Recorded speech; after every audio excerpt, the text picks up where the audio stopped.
नमस्कार, मैं ऋचा सिंह और आप देख रहे हैं सी न्यूज भारत। वक्त हो चुका है न्यूज बुलेटिन का। बुलेटिन में पहली खबर आजमगढ़ से है, जहां पति ने पत्नी को फावड़े से काटकर मौत के घाट उतारा। आगे खबर बहराइच से है, जहां सरयू नहर में 2 सगे भाइयों की डूबने से हुई मौत, परिवार में मचा कोहराम। साथ ही अगली खबर पाकुड़ से है, जहाँ एक नाबालिग युवती से नाबालिग युवक ने किया दुष्कर्म। और भी तमाम खबरों पर आइए विस्तार से करते हैं चर्चा। आजमगढ़ थाना तरवा खास गांव में आज सुबह ज्ञानेंद्र सिंह अपनी पत्नी आशा सिंह, जो 5 बच्चों की मां थी, उसको फावड़े से काटकर मौत के घाट उतार दिया और स्वयं फरार हो गया। गांव वालों की सूचना पर थाना अध्यक्ष अपने हमराहियों के साथ मौके पर पहुंचे, शव को कब्जे में लेकर पोस्टमार्टम के लिए भेज दिया। आरोपी फरार है। घटना का कारण बताने में कोई भी असफलता जता रहा है। ग्रामीण बता रहे हैं कि पति ज्यादातर काम आवेश में आकर अपना कर जाता था। हो सकता है किसी बात पर दोनों में कहा सुनी हुई हो और आवेश में आकर अपनी पत्नी की हत्या कर दी हो, जिसका खुलासा आज प्रेस कॉन्फ्रेंस में पुलिस अधीक्षक अनुराग आर्य ने किया है। आज सुबह थाना तरवा पर सूचना प्राप्त हुई कि ग्राम टड़वा खास में एक व्यक्ति के द्वारा अपनी पत्नी की फावड़े से हमला कर हत्या कर दी गई है। इस सूचना पर तत्काल एसओ तरवा, सीओ लालगंज और एसपी सिटी को मौके पर भेजा गया है। घटनास्थल का निरीक्षण किया गया है। अभियुक्त अभी मौके से फरार है। जो मृतका हैं उनके परिजनों से संपर्क किया गया है। उनसे तहरीर लेकर एफआईआर दर्ज करते हुए अतिशीघ्र इसकी गिरफ्तारी की जाएगी। फील्ड यूनिट को भी साक्ष्य संकलन के लिए मौके पर भेजा गया है। जो भी आगे की कार्रवाई है, विवेचनात्मक कार्रवाई है, साइंटिफिक तरीके से एसओ तरवा और उनकी टीम के द्वारा की जाएगी। प्रथम दृष्टया क्या निकल के आया? अभी अभियुक्त फरार है। अभियुक्त गिरफ्तार होगा, उससे पूछताछ की जाएगी कि किन कारणों से उसके द्वारा ये हत्या की गई। गाँव में लोगों ने बताया है कि ये आक्रामक स्वभाव का व्यक्ति है जो अभियुक्त है, और संभवतः किसी चीज़ को लेकर विवाद हुआ होगा, जिसकी वजह से इसने अपनी पत्नी की इस तरीके से हत्या की है। आजमगढ़ से सी न्यूज संवाददाता सीबी भास्कर की रिपोर्ट। नानपारा नगर क्षेत्र के चिकवा टोला मोहल्ला निवासी सगे भाई रविवार को स्नान करने के लिए बिलवास साइफन में गए हुए थे, जहां स्नान करते समय पानी में डूबने से सगे भाइयों की मौत हो गई। परिवार के लोगों ने शव का पोस्टमार्टम कराने से इनकार कर दिया, जिस पर पुलिस ने पंचनामे के बाद शव परिजनों को सौंप दिया। वहीं दोनों सगे भाइयों की मृत्यु से परिवार में कोहराम मच गया है, तो वहीं परिवार के लोगों का रो रो कर बुरा हाल हो गया है। बहराइच से सी न्यूज संवाददाता नईम खान की रिपोर्ट। खबर हजारीबाग से है, जहां रथ यात्रा महोत्सव की तैयारी जोरों शोरों से चल रही है। दर्जनों ब्रह्मचारी सहित मंदिर प्रबंधन से जुड़े सदस्य क्षेत्र में आध्यात्मिक चेतना लाने के ध्येय से घर घर जाकर प्रचार प्रसार कर रहे हैं। सभी लोगों को रथ यात्रा महोत्सव में शामिल होने के लिए आमंत्रित किया जा रहा है। वहीं इधर क्षेत्र से मिले जबरदस्त सहयोग और समर्थन के कारण श्री जगन्नाथ कृपा मंदिर प्रबंधन समिति ने आवश्यक फेरबदल किया है। पूर्व में महोत्सव 3 दिनों के लिए संकल्पित था, लेकिन अब इसमें 2 दिनों का विस्तार किया गया है। अब ये आयोजन 5 दिवसीय होगा। महोत्सव की शुरुआत 20 जून को रथ यात्रा से होगी। रथ यात्रा में भगवान जगन्नाथ, बलभद्र, सुभद्रा को रथ पर ले जाकर लगभग 4 किलोमीटर दूर मौसी बाड़ी बनाए गए हनुमंत मंदिर परिसर के गढ़काली मंदिर के समक्ष रखा जाएगा। इसके बाद संध्या 5 से 9 बजे तक रात तक हर दिन धार्मिक और सांस्कृतिक आयोजन होंगे। साथ ही हर दिन उपस्थित सभी भक्तों के लिए महाप्रसाद का वितरण होगा। वहीं 24 जून को सुबह 8 बजे घूमती रथ यात्रा आयोजित होगी, जिसमें भगवान वापस सियरकोनी मंदिर में पूरे विधि विधान से स्थापित हो जाएंगे। बाकायदा इसके लिए इस्कॉन की टीम अलग से काम कर रही है। हजारीबाग से सी न्यूज संवाददाता मुकेश सिंह की रिपोर्ट। मधुबन पुरानी बाजार स्थित राम जानकी मंदिर परिसर में रविवार की संध्या पुरानी बाजार के युवाओं के सहयोग से हनुमान आराधना व झांकी की मनोरम प्रस्तुति की गई। मिथिला से आए कलाकारों ने भक्ति गीतों पर अपने भक्तिमय मनमोहक प्रस्तुति से समा बांध दिया। भक्तों के जय श्री राम के नारे से गुंजायमान हो गया पूरा माहौल। वहीं कलाकारों को अंग वस्त्र देकर सम्मानित किया गया। कार्यक्रम के समापन के पश्चात प्रसाद का वितरण किया गया। संजीव कुमार साधु व्यास की मंडली ने वाद्य यंत्रों के साथ हनुमान आराधना की प्रस्तुति की। आयोजकों ने कहा कि प्रत्येक माह की 11 तारीख को हनुमान आराधना इस मंदिर परिसर में किया जाता है। इस बार झांकी के साथ मैथिली कलाकारों ने भी प्रस्तुति दी है। आगे भी 11 तारीख को और बेहतर ढंग से ये कार्यक्रम किया जाएगा। कार्यक्रम को सफल बनाने में विजय प्रकाश, प्रीतम कुमार, सूरज कुमार, अमित कुमार, आज़ाद कुमार, आलोक कुमार, शंभू कुमार, विजय, नितेश कुमार, कुंदन कुमार आदि का सराहनीय योगदान रहा है। मोतिहारी से सी न्यूज संवाददाता अजय मिश्रा की रिपोर्ट। लिट्टीपाड़ा थाना क्षेत्र के गांव में एक नाबालिग युवती के साथ एक नाबालिग युवक द्वारा दुष्कर्म करने का मामला प्रकाश में आया है। एसडीपीओ अजीत कुमार विमल ने बताया कि लिट्टीपाड़ा थाना क्षेत्र के गांव में रविवार को एक 14 वर्षीय युवती के साथ पड़ोसी गांव के एक 16 वर्षीय युवक द्वारा जंगल में ले जाकर जबरदस्ती दुष्कर्म किया गया। दुष्कर्म के आरोपी को पुलिस ने गिरफ्तार कर बाल सुरक्षा गृह दुमका भेज दिया है। मिली कि एक नाबालिग लड़की के साथ बलात्कार हुआ है, जिसकी सूचना प्राप्ति होने के बाद थाना प्रभारी अपने दल बल के साथ वहां गए और लड़की को वहां से उसको रिकवर करके और उसकी इलाज के लिए लेकर के गए। लड़की से जब पूछताछ किया गया तो लड़की ने बताया, एक नाबालिग लड़के का नाम बोला, जिस नाबालिग लड़के को भी हम लोगों ने रिकवर कर लिया है और उसको निरुद्ध कर लिया है और उसको रिमांड में भेजने की कार्रवाई की जा रही है। वर्तमान में हालात बिल्कुल ही नियंत्रण में। कितने लड़के शामिल थे? मात्र एक लड़के का नाम आया है। पहले तो बताया गया था कि वो गैंग रेप है, लेकिन जब लड़की से पूछताछ की और आसपास के गांवों से पूछताछ किए, आसपास के लोगों से, और खुद लड़के का जब स्वीकारोक्ति बयान लिए तो ये बात छन कर आई कि इसमें एक लड़का ही शामिल है और वो भी नाबालिग लड़का है।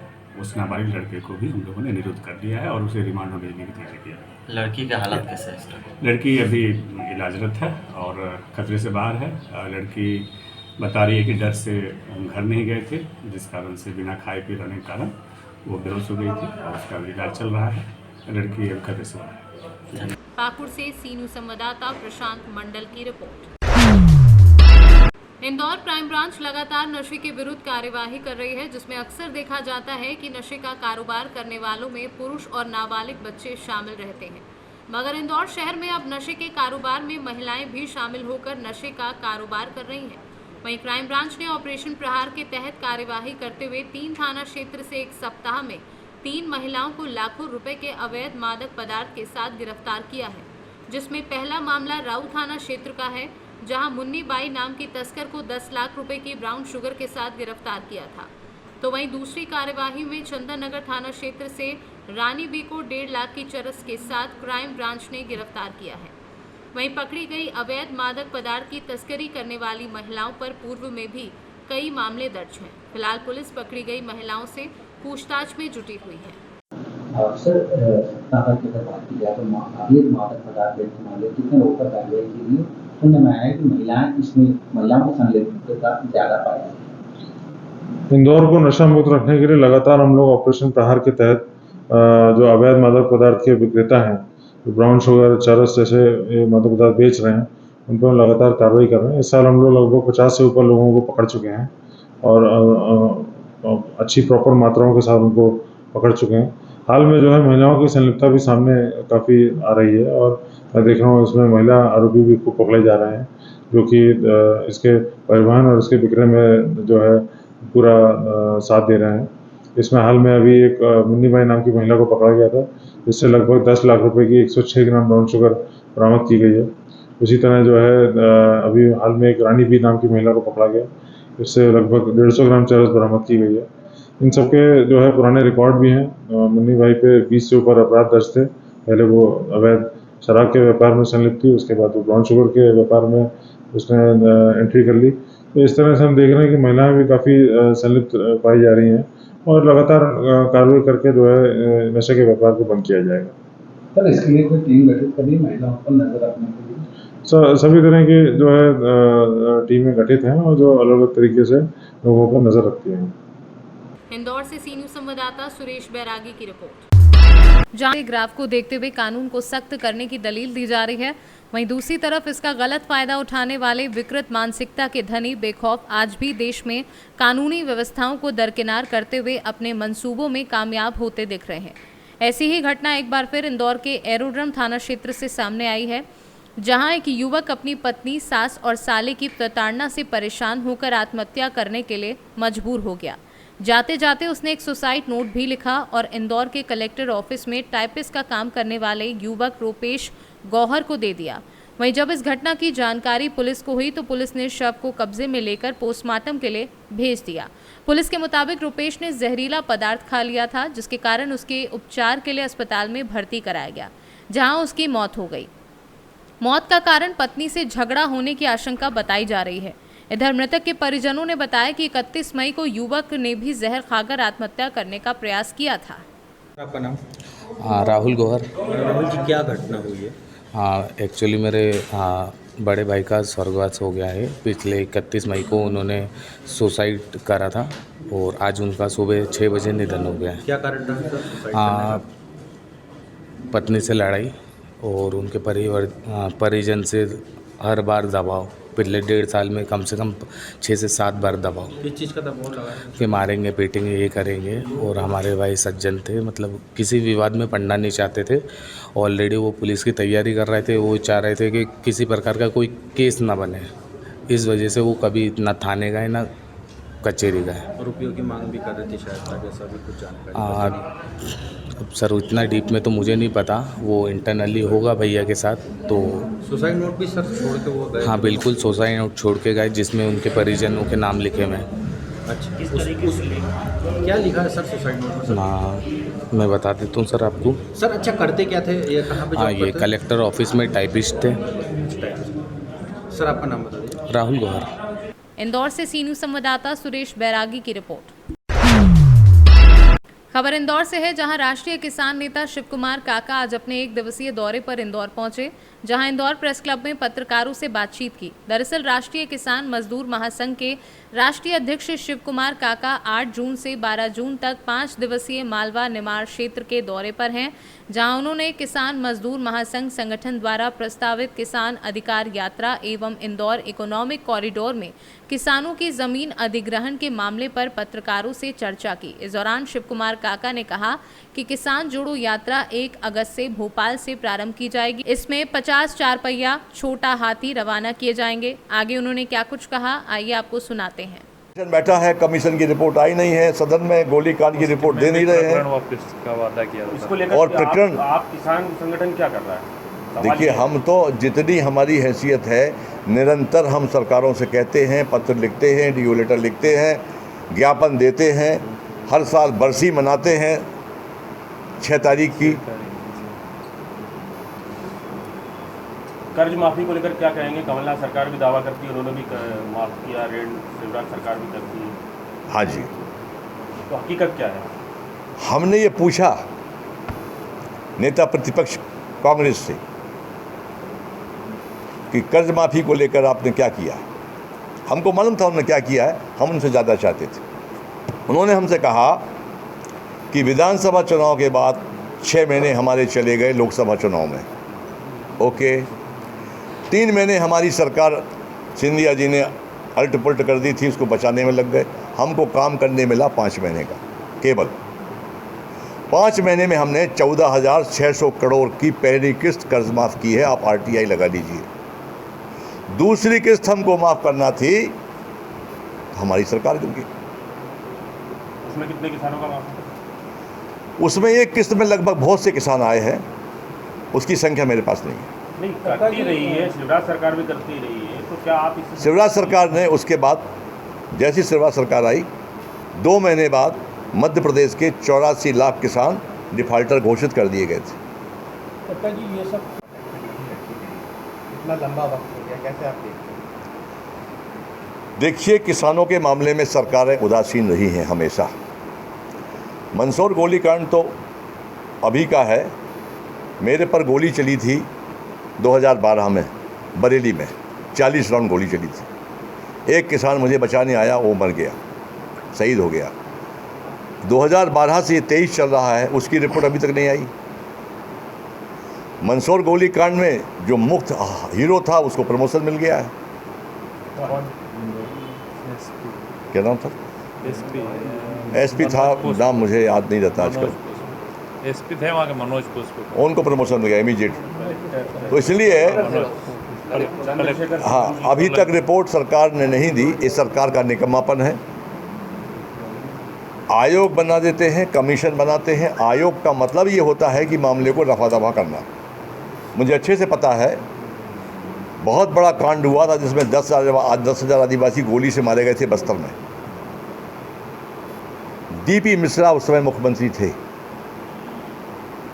उन्होंने कहा कि सीनियर IAS की रिपोर्ट देना है हाउस में, वो बना के लाए, 72 पेज की उन्हें फाड़ के फेंक दी। बोले नो, कलेक्टर से पता चला, गोली चली, आदिवासी मारे गए। जस्टिस के एल पांडे, जस्टिस सुराना आयोग गठित कर दिया गया है। आयोग की रिपोर्ट आने। इंदौर से सी न्यूज़ संवाददाता सुरेश बैरागी की रिपोर्ट।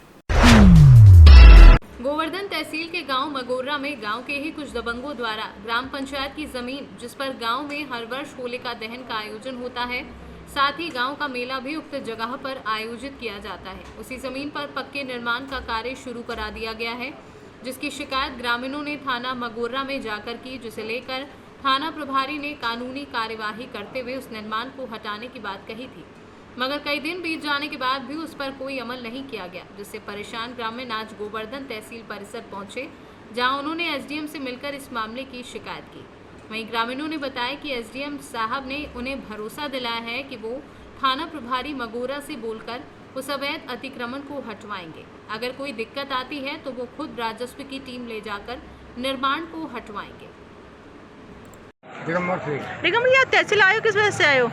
इसलिए ऐसा एक सामूहिक जगह पूरे गांव की मेले थी और वहीं पर होली का ध्यान होता है। उसमें सिंह और गिरिराज सिंह अब निर्माण कर रहा है, तो खाली जगह करवाने के लिए एसडीएम साहब निवेदन करने आए हैं। तो एसडीएम साहब ने क्या बोला आज आपसे? एसडीएम साहब ने आश्वासन दिया है एसओ से बात करने के लिए, और एसओ क्या जवाब देता है उसके बाद राजस्व को भेज दीजिए।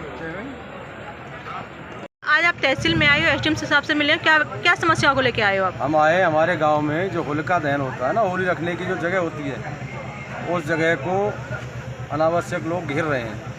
उसमें भैंसों को बांधने के लिए लड़ामनी बना लें, वो घर की रैंप बना लें, और वो पूरी सामाजिक जगह, सबकी जगह। तो क्या आपने प्रशासन को पहले अवगत कराया था कभी? हमने थाने में परसों के दिन 10 तारीख को अवगत कराया था, मैं तो नहीं था और हमारी सही थे, उन्होंने आश्वस्त किया था कि फुड़वा देंगे, लेकिन अभी तक नहीं फूटी है। आज फिर हम एसडीएम साहब के पास आए।